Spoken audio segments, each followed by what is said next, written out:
മറ്റൊരു പുതിയ വീഡിയോയിലേക്ക് എല്ലാവർക്കും സ്വാഗതം. പുതുരുചികൾ അറിയാനും ആസ്വദിക്കാനും ഏറെ ഇഷ്ടപ്പെടുന്നവരാണ് നാം എല്ലാവരും. വ്യത്യസ്തമായ വിഭവങ്ങളെന്നും മനുഷ്യൻ്റെ വീക്ക്നെസ്സാണ്. അത്തരമൊരു തകർപ്പൻ റെസിപ്പിയുമായാണ് ഇന്ന് ഞാൻ നിങ്ങളുടെ മുന്നിൽ എത്തിയിരിക്കുന്നത്. മീൻ ചമ്മന്തി. അതിന് വേണ്ട ചേരുവകൾ: മീൻ 250 ഗ്രാം. രുചിയുള്ള ഏതൊരു മീനും ഇതുണ്ടാക്കാനായി എടുക്കാവുന്നതാണ്. ചെറിയ ഉള്ളി 1 പിടി, വെളുത്തുള്ളി അല്ലി 10 എണ്ണം, ഇഞ്ചി 1 കഷ്ണം, മുളക് പൊടി 1 ടീസ്പൂൺ, മീൻ മസാല 1 ടീസ്പൂൺ, മഞ്ഞൾപ്പൊടി 1 ടീസ്പൂൺ, തക്കാളി 1 എണ്ണം, വെളിച്ചെണ്ണ ആവശ്യത്തിന്, ഉപ്പ് പാകത്തിന്, കറിവേപ്പില 2 ഇതൾ. എങ്ങനെ ഉണ്ടാക്കിയെടുക്കാമെന്ന് നോക്കാം. കഴുകി വൃത്തിയാക്കി ചെറിയ കഷ്ണങ്ങളാക്കിയ മീനിൽ 1/2 ടീസ്പൂൺ മുളക് പൊടിയും 1/2 ടീസ്പൂൺ മീൻ മസാലയും പാകത്തിന് ഉപ്പും ചേർത്ത് നന്നായി കൈകൊണ്ട് മിക്സ് ചെയ്യണം.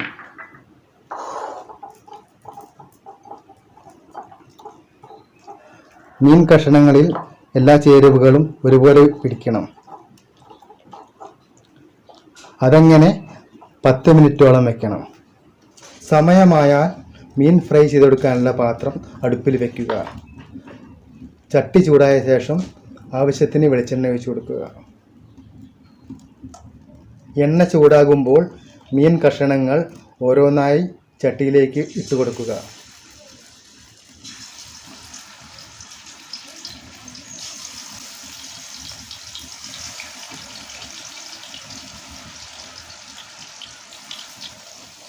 രണ്ടു ഭാഗവും ഒരുപോലെ ഫ്രൈ ചെയ്തെടുക്കണം. പാകമായാൽ അടുപ്പിൽ നിന്ന് വാങ്ങി വെക്കണം. ഫ്രൈ ചെയ്തെടുത്ത മീനിൻ്റെ മുള്ളെല്ലാം കളഞ്ഞ ശേഷം മാറ്റിവെക്കണം. മിക്സിയിൽ ചെറിയ ഉള്ളിയും തക്കാളിയും ഇഞ്ചിയും വെളുത്തുള്ളിയും നന്നായി അരച്ചെടുക്കണം.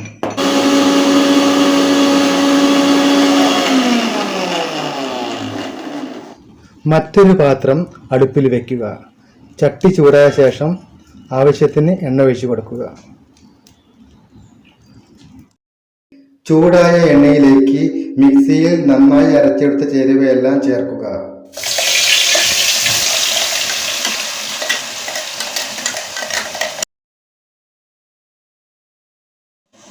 അതിലേക്ക് 1/2 ടീസ്പൂൺ മുളക് പൊടിയും 1/2 ടീസ്പൂൺ മീൻ മസാലയും 1/4 ടീസ്പൂൺ മഞ്ഞൾപ്പൊടിയും ചേർത്ത് കൊടുക്കുക.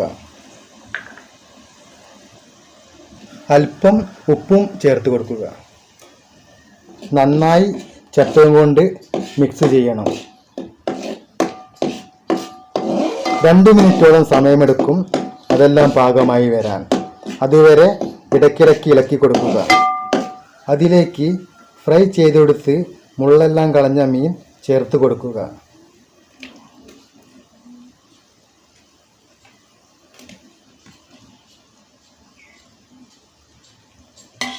എല്ലാം കൂടി നന്നായി മിക്സ് ചെയ്ത് യോജിപ്പിക്കണം. ചേരുവയെല്ലാം ഒരുപോലെ മിക്സായ ശേഷം അടുപ്പിൽ നിന്ന് വാങ്ങി വയ്ക്കുക. അതിലേക്ക് കറിവേപ്പിലയും ചേർത്ത് നന്നായി ഇളക്കി യോജിപ്പിക്കുക. നിങ്ങളാരും ജീവിതത്തിൽ ഇന്നേവരെ കഴിച്ചിട്ടില്ലാത്ത മീൻ ചമ്മന്തി റെഡിയായി. ഇതിൻ്റെ സ്വാദ് നിങ്ങൾ അനുഭവിച്ചു തന്നെ അറിയണം. ഒരു വട്ടമെങ്കിലും ഇതുണ്ടാക്കി നോക്കണേ. നിങ്ങൾക്ക് ഈ വീഡിയോ ഇഷ്ടമായെങ്കിൽ നിങ്ങളുടെ വിലയേറിയ ലൈക്കുകളും കമൻറ്റുകളും സബ്സ്ക്രൈബും ചെയ്യാൻ ആരും മറക്കരുത്. മറ്റൊരു സൂപ്പർ വീഡിയോയുമായി കണ്ടുമുട്ടുന്നതുവരെ ബൈ.